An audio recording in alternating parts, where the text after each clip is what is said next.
Hey, what's up? It's DeHuff. It's another episode of DeHuff Uncensored. Thank you guys so much for popping on. If you haven't done so, go ahead and hit that subscribe button wherever you're listening. And then don't forget, I'm also on YouTube. And go to YouTube and search DeHuff Uncensored. And again, like I always say, hit that subscribe button. Today's a special day. I'm sitting down with one of my favorite guys, and I've talked about him before as being one of the biggest inspirations to me and senseis in the radio business. That's the one and only Scott Hastings. Scott, how you doing? Yeah, I talked you into quitting and getting out and realized family time is more important. But then you get addicted to that little silver wiring thing that sends voices everywhere, and you start your own successful. Well, I say I understand. On Spotify, it's Joe Rogan, Scott DeHuff Uncensored, and it's 1 and 2 going back and forth most weeks, and I'm proud of it. Yeah, it's an epic battle. But hey, that's what life is, and I'm taking Joe Rogan down one day at a time. Hey, by the way, can you hear music playing behind me? Can you hear the music? No, what is it? What is it? Christmas music. What the hell? Why? We're recording this, Scott, and it's what? What is it? May? Yeah. We still have Christmas trees up too. That's our holiday tree. We found our dog who sleeps in the living room is soothed by the quieting tones of Alexa Christmas music. So I'm actually sitting in his bed, a la couch, and the Christmas music. So if it's not annoying, I'll leave the ambient kind of wonderful song because you're not going to pay for rights anyway, right? No, it's too faint for them to pick it up. You never know. You never know, though. Yeah, will say this: YouTube is very picky on that shit. They will say I've had stuff removed. They're like, oh, you can't do that. And I played a song, I swear, for like 5 seconds, and they fucking removed it because they want to. Well, that's a great show because I had a good friend of mine. I think you met him one time. He passed away last summer, kind of suddenly, but he was like the king of downloading music. Probably not properly. I don't think I'll put it this way. When he passed, he never had an Amazon Music subscription, and he had 13 of those, those square little memory disc-like things. They're about the size of your hand, right? And yeah. I mean, how much does that hold? He goes, well, each one holds about 133,000 records. I go, songs? He goes, no, records. I go, how many you got? It was between 13 and 25 of those that he had. Oh, but now he didn't, now if I'd say, hey, do you got any Billy D, Williams, or do you got any Supremes? He goes, yeah, and he kept me a CD or something back when you did the CDs and stuff. But it was he just loved music, but he was the king of downloading music. But he's the person and the reason they're so sensitive. Everybody's afraid of getting their music stolen. That being said, it is really easy to steal music still. There was a song, my wife, several years ago, I had a box of CDs, and she decided, I'm going to convert these to MP3 and load them on to iTunes. And I'm like, sure, why not? But what she did, Scott, was instead of actually burning the entire albums, she only burned the songs that she liked. And then she got rid of my CDs. And I'm like, hey, I'm looking for this song by Garth Brooks. Where is it? She's like, oh my, she got into my Garth collection. Yeah, hey, don't touch the Garth. No, you can't do that. And especially, Scott, I know you're being a dick right now, but no, I've seen him multiple times at concert. I think he's fabulous. So there's these special tracks when you buy the box set, and right. on the No Fences album, there was a song that he did called "This Ain't Tennessee," and I just love that song, and I couldn't find it anywhere. Finally, 6 months ago, I'm in the dark web, searching for this song. Probably got several viruses on my computer, but I found the song finally because you can't buy it anywhere. Oh, it just pissed. You couldn't even go to Amazon and buy the song. Took your box set, put it down on the MP3 type or whatever it's called now, down to your music site loud, but only the ones she liked, and then got rid of the box set. Yes. Oh I'm my still God. married to her. Oh my God. Here, she just stopped by. I can't believe you did that. That's crazy. That's She's unbelievable. gonna listen to this and be like, "You're an asshole." Hey, one of the Hey, big you've learned. Listen, when you and I worked together, you were kind of behind the scenes guy that would make appearances on the radio show, right? Because I've listened to your podcast, you still bring up Sean Connery, and all that's right. guys, the metrosexual, the Huff, and stuff like that. But now you realize that you got a mic in front of you. Some of your best material is your home life, and yet the people at home don't necessarily find it as funny as we do. I know. And it's funny though. I do get a lot of people that will message me and they're like, dude, I thought I was the only one that dealt with that crap or whatever miscellaneous thing it is. And I'm like, oh, good. Because sometimes, like on the podcast, you get the ability to just spew whatever's going on and vent. Right. And sometimes I'm like, is that just too inside? And then I get people messaging me saying, dude, I'm right there with you. Or, so Well, that makes me feel good. But you once again, and people don't know our relationship. You and I worked together, 4 or 5 years at least, wasn't it? Yeah, something like that. And before I was fired before you. But, I didn't get fired. I quit. Yeah, you quit. Yeah. Hey, get fired. Yeah, I didn't get fired. I didn't get fired 12 days before Christmas either. Oh yeah, no, I did do that. Never mind. Yeah. Not bitter. Who's better? But you remember, and that's the battle with producers in terrestrial radio all the time is, well, you got to just talk football, or we mostly did sports shows, or you got to just talk this, you got to talk this. And I've always felt the most entertaining shows are just generic, if you will, real life, real stuff happen. And I know you'll remember this. When Big Al and I were doing a show together, and I think at the time it was only a 2-hour show, but we did an entire show on what tools men should have in their toolbox at home. And the line blew up for 2+ hours. There was a carryover the next day where like people didn't get in the day before, wanted to come in. So you got to have a miter saw. And it was, it was hilarious and it was generic. And people remind all the time when I was doing the radio show with Dave Logan, we got into something weird food we were eating, and I was saying, yeah, I used to always go over to my uncle's house. It'd be my grandma's sister's husband, so I guess great uncle. And he was a hunter, and he'd like to squirrel hunt. And so we go over there Thanksgiving. There was always a bowl of squirrel. And we always had them. And I said, hey, barbecue squirrel's pretty good. A little stringy, but pretty good.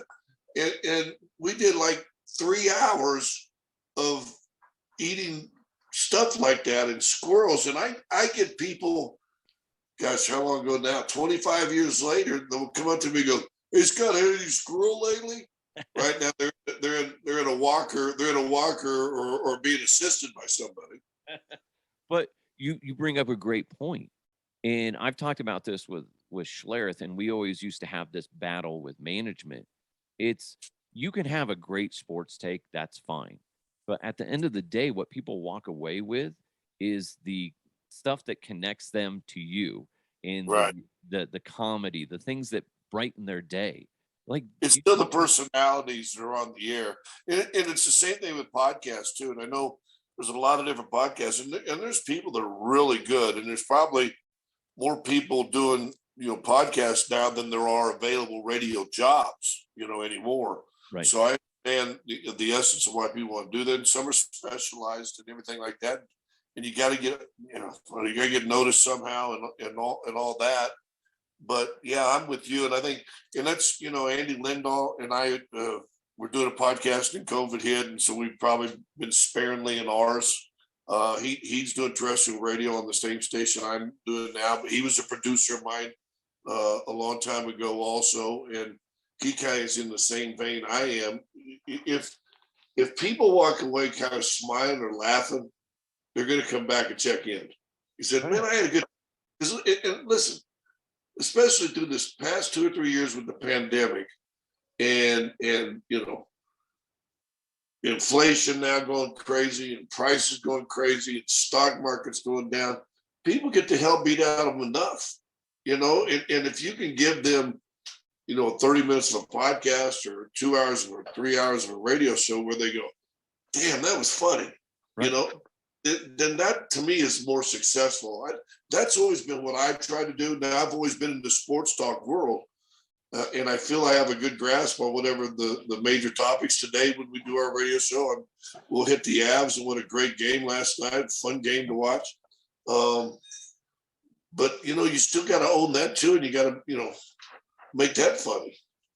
Yeah, and because me personally as a listener, and that's what's great for me now, as I'm so detached that I can actually listen to different stations and go, okay, I like this and I like that, and then I can be a little bit more of a critical dick when I listen to shows and be like, I wouldn't tune into this because I'm not being entertained. And at the end of the day, I want to be entertained. And it's funny Right. because I've talked about you before. When I started, I did miscellaneous shows, running the boards and stuff like that. But when you and Alfred had your show, I remember I don't know if you remember this, the very first day I worked with you guys, I go into that little tiny studio at the old building, and Alfred, trying to show his dominance and trying to be just kind of a dick, but be funny, he gave me that giant binder of draft profiles that had like, oh, you remember that? Yeah, I remember that binder. Remember? And he hands it to me, and he's like, and being total Alfred, he's just like, go make me some fucking copies or whatever he said. And I'm like, and I remember thinking to myself, be like, this is a moment for me. Do I go make the copies for him or forever be his bitch? Or do I stand my ground? Because I don't have time for this. And I remember going, make your own fucking copies. And then you're in the corner and you just burst into laughter. And then Alfred looks at me and just starts laughing. And that's how we established our relationship. I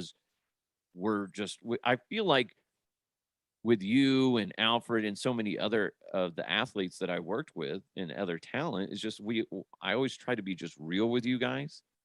And I feel like that has benefited me, and I think it's benefited our shows, that we're just always real. And if there's some weird shit going on in our lives, that we bring it up.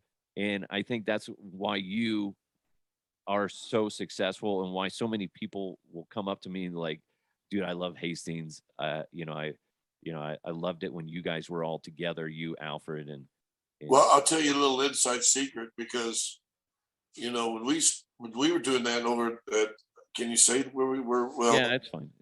Yeah, you got a little thing right there over your left ear ball, right there, the FAN thing. That's where we're. Only time I've ever wanted to jump, we were like a fancy dinner thing, and we were there representing the station, and they had just broken Alfred and I up.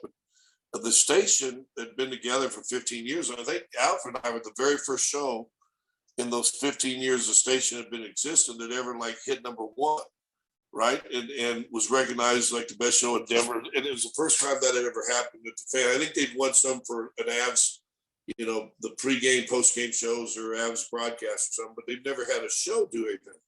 Yeah. And I was sitting there with one of the bosses, and I'll never forget this thing. And I remember talking to Spence, who was our PD at the time, and he heard me say that, and he goes, man, I thought you were going to jump on the table. He goes, well, yeah, we knew we had to break Big Al and Scott up because we needed to get a real radio guy in there. What? I said, motherfucker, what? Dude, like looking at him, and the guy, and I think Spence to my right, he changed the subject real fast. And I was like, man. Well, they broke you and Evans up right after you guys won Best Midday Show. Remember that? Yeah, they broke us up right after that. I asked for that plaque too, and they didn't give me the plaque. Like, come on, what the fuck? And then Big Al and I did the show, and we were the ones that brought the fan into the FM. We were the very first show that went FM. Remember when we blew up the transmitter? Who was the guest in studio? Do you remember that? When we were in Jock Sniffer, I was up in Jock Sniffer, remember? And I blew up the transmitter. Huh? Do you remember this? Who was Yeah, who was the guest in studio, Scott?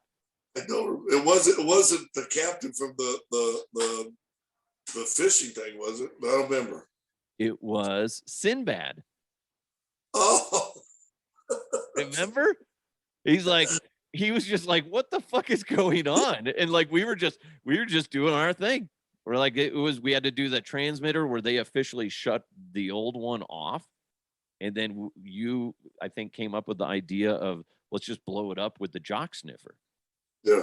Which was our imaginary helicopter that the Huff would fly around, and if he didn't like something in the world of Denver, he would go. Now I can imagine it now, right? Oh, it wouldn't fly now. Literally wouldn't fly now. Yeah, no, that was yeah. But you know, that was a different time in radio, though, Scott. I look back on some of those bits that we did, and I'm like, how did we get away with it? Look, you brought up metrosexual to Huff. I look at that now, and I'm like, that would not fly. It was funny, but it's very. It would be one of those things where we would be pulled off the air. We also did. And listen, I don't mind admitting the things that we did wrong. And I can say that we've grown as individuals and as talents. And like, yeah, we learned from our mistakes. Was it a little insensitive? Yes. Did everybody laugh? Yes. So yeah, I used to laugh at that. I think you always said in comedy, and listen, Bill Maher's talked a lot about that lately. We saw, Chris Rock get slapped on an insensitive joke, but kind of funny. We saw Dave Chappelle get attacked the other day, right? the dude had the dude had a knife. Yeah, and yeah, we've lost the funny bone a little bit, and because humor used to be at times a little insensitive. Now it's still allowed, but only by certain measures. And listen, there's outright racist and outright bigotry, and there's outright, homophobia and all that stuff. And that was never the goal or the realm. It was just funny. And our catchy with metrosexual dove was, is the fact that here's a guy who, didn't sound like a rough, tough football guy, would try to break down a football play and eventually get into decorating his house, right? Or something like that. And basically, and what it was for us, if you think about it, wasn't a moment of us being insensitive. It might have been a moment of us being childish, but we were trying to show that sports just ain't everything, and that we can laugh at it and we can have fun. Was there someone that probably crawled the edge? Probably so. We got to own it because it's out there probably somewhere. But and I'm. Yeah. I've been doing this for a long time. I've never wanted to hurt anybody. The worst thing I did when I first woke up to this, I said something about some dude that was completely bald. This was back when I was in my KOA days. I said something about, something about a cancer patient or something like that, and just off the cuff comment. And listen, we're doing live radio, and you're going to say stupid things sometimes. And the guy wrote in and said, listen, my son is bald now because of cancer and stuff like that. And I really, that remark, I love your show, but that really hurt me. Yeah. And that was the first time I went, oh, Scott. And it made me think. And I've never made a joke about anything like that at all since then. Because I'm like, you know what? And I tried to put myself and empathize with that guy. And I said, you know what? He's right. That probably, and it might have only been insensitive to a small percentage of listeners, but it affected him, and especially with kids. I don't like to mess with kids and stuff like that. So, it's a different world we live in, or have lived in, or you lived in, and I honestly know. Knowing you and you know me and knowing half the people we worked with, Stink and Al and all those guys, there was never any intent to hurt anybody. No. We want to do that, but I'm sure we crossed the line. We have to own that now, and as you said, hopefully grow from it. Exactly. But that being said, Metro was pretty freaking funny. There was Now I'll tell you the one funny one, because we had guys we do the show on, and we did our goodbye clip for a while, and it eventually would grow, and we'd do sound effects, and that's right.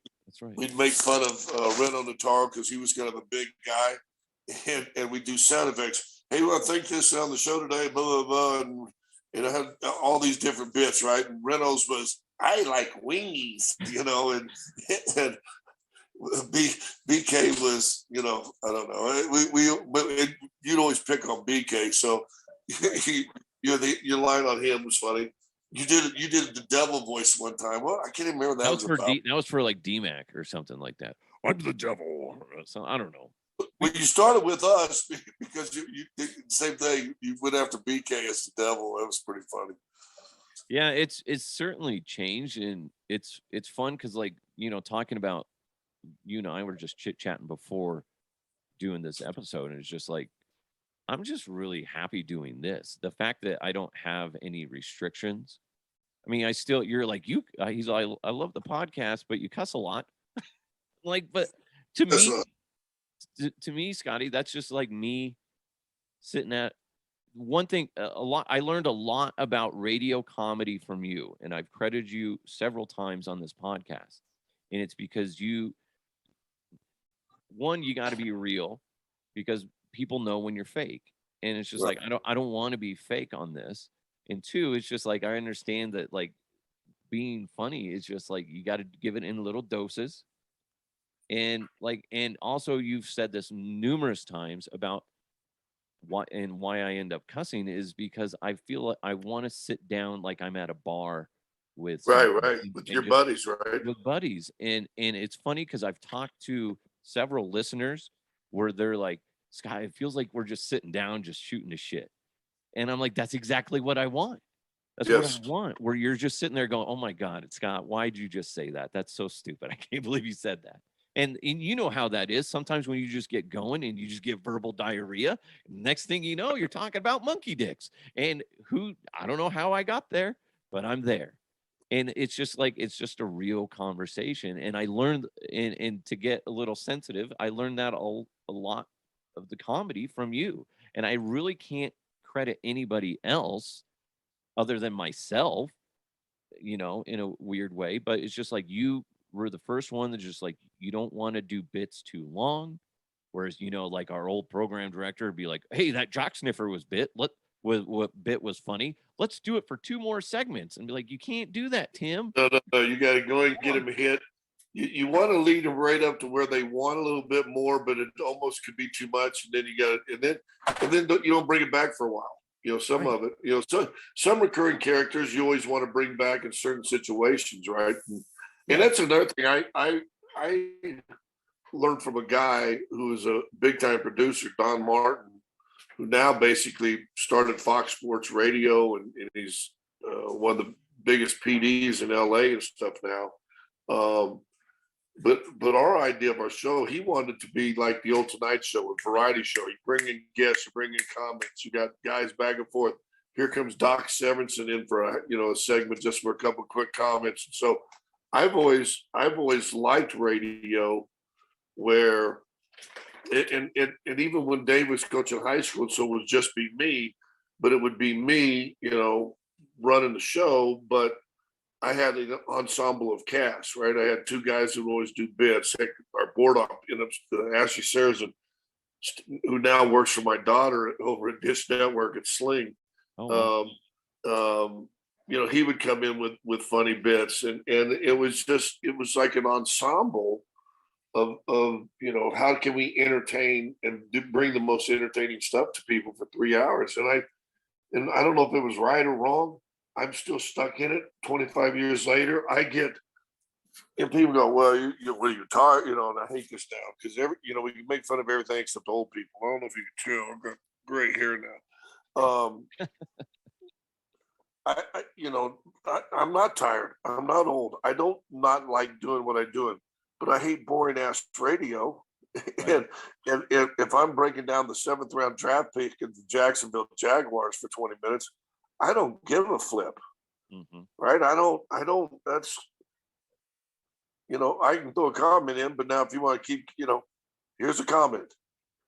Now we're going to do this for another 10 minutes. Yeah. Well, yeah, I don't know how many times I listen to a radio show and it's just people doing analytics and just breaking down the stats, and it's like I don't fucking care about that shit. Just, No, just entertain me, monkey. Dance and Anyway, no. hey, one of the big reasons I brought you on was because of the whole Nikola Jokic winning MVP. That hasn't been officially announced though, right? Like, No, it's supposed to be officially announced Friday, but a guy named Adrian Wojnarowski, who's kind of like the Adam Schefter of the NBA, right? right. When he says stuff, it's usually from pretty good source. And now he works for ESPN. Da, da, da, da, da, da. So they're getting all the leaks and all the good info. But yeah, it looks like he's going to win 2 in a row. Probably should win 2 in a row, to be honest with you. I've said it, and I've said it for a long time. I've said it. I think I was the first guy on him, but 5 years ago, after I watched, about a half a season, I said, dude, this guy does and plays different than anybody I've ever seen play. I said, he's got a chance. In fact, we were in London doing a game when the Nuggets were over there, and I had a buddy that I played basketball with in the pros, Isaiah Thomas, and I told Isaiah before the game, I said, watch this kid. I said, Isaiah, I think he got a chance to be the best player that's ever played for the Nuggets. He goes, oh, Alex English. But I said, dude, I'm telling you. So he played. He came in right at halftime and goes, dude, this guy's unbelievable. I said, who does he remind? Is he like a Vladi? Is he? He reminds me of Magic Johnson. Wow. And this is like 5-6 years ago, right? When he was like 22 years old, 23 years old.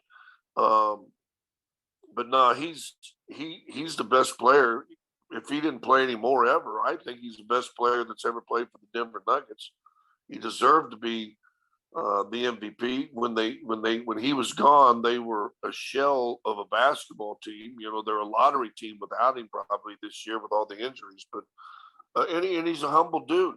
You've been at Pepsi Center, the Ball Arena now, right? Back in the bowels and everything where the media room is. It's right there by the locker room. And, we used to have cameras set back in there and you'd watch the guys come back in after games. And I remember one game, he had a nice game, but they got beat, tough loss. And the family room was right there. And all the wives and all the kids that came to the game would line the hallway to just wait for Joker. And he would come to each little kid and pick him up and throw him up in the air. And each kid, and kids are reaching for him. And I saw him do it on wins. So it's one thing when a guy's happy we won the game, but I saw him do it on losses too. And these kids didn't care what the score of the game was. And you remember there's that line in was it in Tin Cup when you could tell the real character of a guy is when the cameras aren't on, who he really is. Mm-hmm. And I've always been stuck with that line, right? And we watch Joker after a tough loss go in there and he's throwing these little kids up in the air and playing with them. And I'm going, okay, so not only he's a great basketball player, he's a real dude, right? Yeah. And we got him here in Denver, which I think I hope, and I know I'm kind of more of a basketball guy, but I hope people in Denver really appreciate what they got right now because this is like Denver has like a Magic Johnson, Larry Bird, LeBron James type in their city right now. Yeah, and that's kind of the thing is I don't know if they do because he is a special player, but hopefully, and that's another thing is just like hopefully eventually more of Colorado is able to see him play, and we don't need to get into that whole TV disaster that's going on. But one thing I wanted to ask you about Jokic is, do you think that he's going to be able to continue at this pace? Because with Jamal Murray and Michael Porter Jr. being out for so much, like it's all on him. Is that well? And that's why he won the back-to-back. That's why he won the second MVP because I think real basketball people realize that he was doing that and with those numbers, and every night it was about beating him. right? Slowing him down, and the league couldn't. I mean, he's the first guy in the history of the NBA to score over 2,000 points, get over 1,000 rebounds and over 500 assists. I mean, when you think about that, you think, well, gosh, I think more guys did that. No guy in 75 years in the history of the NBA has ever done that, which that's kind of a freaky stat alone. And he did that when everybody's team was the main focus was to stop him, and he still did something no one's ever done. So yeah, I repeat it, but I hope that the people in Denver appreciate what they have here, because they, it's kind of like the Avs. I mean, McCarr and McKinnon are two guys right now that are going to be, if they continue what they're doing, they're going to be Hall of Fame players. Joker's going to be a Hall of Fame player, and as good as some of the other guys we've had in town at other sports, I mean, the Hall of Fame kind of says you're the best of the best. So pretty big. I'm not going to play the audio because I don't trust my computer. But Charles Barkley came out in, kind of tongue in cheek and was saying, because he's tired of all these fans in the stands just mouthing off at players. I'm sure that happened to you when you played back in the day. And he jokingly said, give me 5 minutes at halftime, and, nobody's going to sue anybody for this. But let's settle this at half court, essentially saying let's fight in mid court. Now, obviously he's joking, but do you think today's NBA players could hold their ground as much as back in the day in the 80s when you played? So you're saying today's NBA is made up of soft players as far as fisticuffs. Boy, that's what you're saying. You have to way to put words in my mouth. No, I'm not saying that, but yeah, they are. No, I'm sure there's tough guys and everything. And listen, I remember talking to a guy that played in the NBA in the 60s and 70s, and him telling me, yeah, you guys, you think you were so tough, and it was so physical. That wasn't even close to what it was when we played. I was like, wow, okay, So it's probably been like that through era. Nah, you know what it is. And if you could break through the joke and the funny and the people being hurt and all the different stuff that's going on with the incident that happened in Dallas, and we've seen it. You've seen this isn't the first time, but since the 2 years of the lockup, and then all of a sudden people came out and around people again. It's like, these social media warriors, and you've seen it probably even with the stuff you do. Now all of a sudden they're in arenas, and they've lost that filter of an iPad or a phone or a computer, right? They've lost that filter that separates, and now it's almost like people don't know how to act anymore, right? It's really changed. So listen, there was a great song by the Osmonds, and I know that you've got on one of your favorite playlists that you put in your cool pickup and put it on all the time. But what's the line? One bad apple could spoil the whole bunch, girl. Yeah, give me one more chance before you give up on love. So forgot you had an angelic. Right? Take yourself back there. Yeah, hey, be careful. You have mama come down them steps. You put that song on one more time. Be careful now.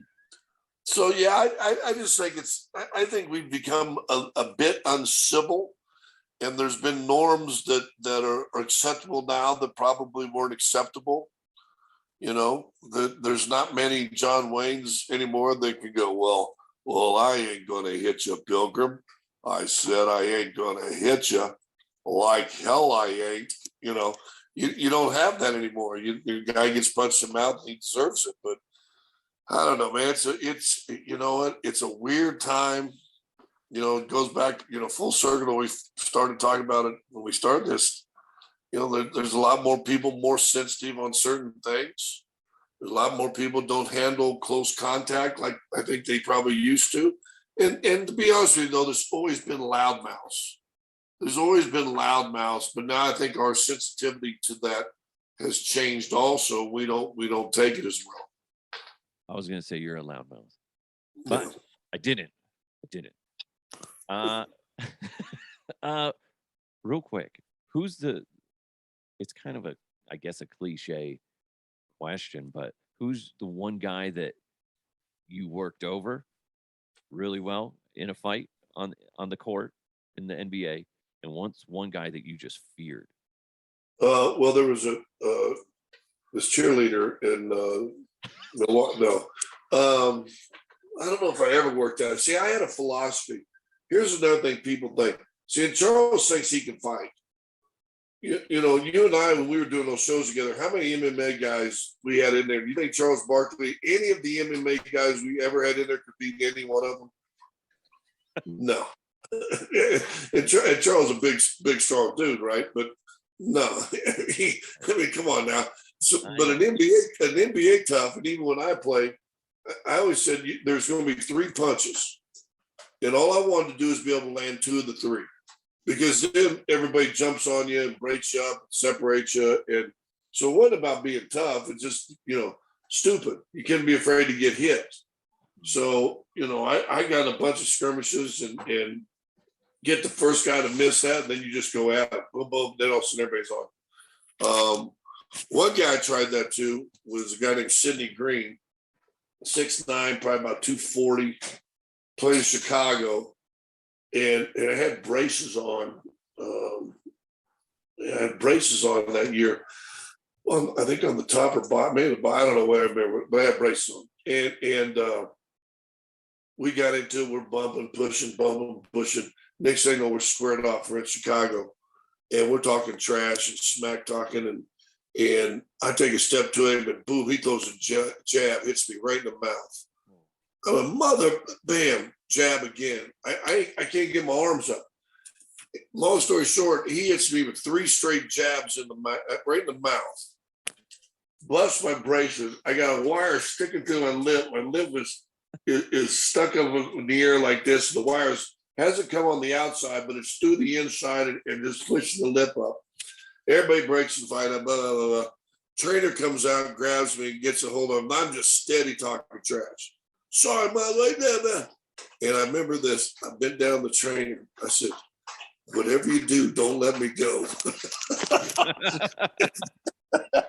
Because them 3 jabs came at me so fast, man. Yeah. I didn't want nothing to do with Sidney Green after that. Now, I wasn't good. Now, when next time we played, I wasn't going to not bounce on him and try to bump him and all that stuff. But I wasn't doing it probably as ugly as I was the time before. Yeah, that makes sense. But yeah, I love Charles being tough and all that. And we did have a lot of fights back then, but they usually, for the most part, were 2-3 punches. The most epic fight, and I've never seen it, and it was I believe it was in New Jersey when the Nets played in New Jersey. And I think it was between Lonnie Shelton and Buck. I can't remember Buck's last name right now, but and 2 big dudes, 2 power forward dudes, back when power forwards were like real power forwards. And they say, because it was all everybody was talking about the next day, right? The fight started under one basket, swings. And I'm talking, these are 2 dudes. Lonnie Shelton was probably 6'8", 260, and Buck Williams was 6'10", probably 230. And they said these 2 cats were throwing punches from one lane all the way down to the court and finally got in behind the basket on the other. 94 feet throwing punches. And finally one guy tripped or fell down or got knocked down or whatever. Somebody else came in and then everybody jumped in it. But that was the most epic that I've never seen film on. The basic fight, they say, started at one end of the court and finished at the other end between 2 guys. Oh, that's awesome. That would be awesome to see.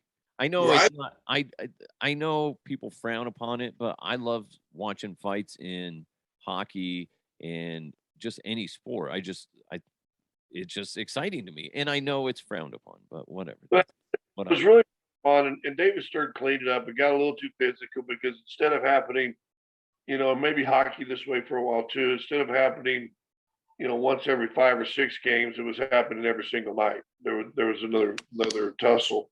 And then, when it starts to spill in the stands and now fans get involved, and the palace probably ended, for the NBA, and all of a sudden the fines. I mean, my first 8 or 9 fights I got into probably never cost me more than $100. Oh, really? Wow. Yeah, now I think you get ejected, it's 5,000, I think. now the money's higher too, but still 5,000, and then they could tack on fines on top of that. So now it's is me getting in a tussle right here worth a new Mercedes Benz? Right. I drive a Honda Accord, so it I got- wouldn't be worth it.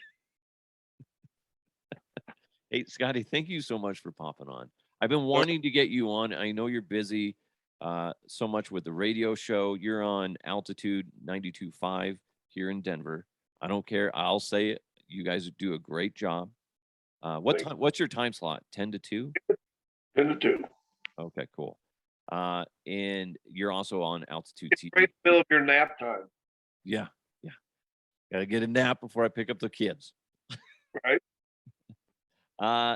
Thank you so much for popping on. Again, I can't tell you enough about how much you've influenced me as far as in it's funny because I just think of you as a comic guru when it comes to Denver radio. So you should be proud of that. And I learned a lot from you when it came to the structure of comedy within a radio show. So I do appreciate it. And if you guys dislike my comedy style, you can blame him. So, Yeah. And look, and you have to admit, everybody that watches when it got Scott the Hub was down in a small room in the basement. So I mean, that's where I can lead you. Dream big, folks. Dream big. Yeah.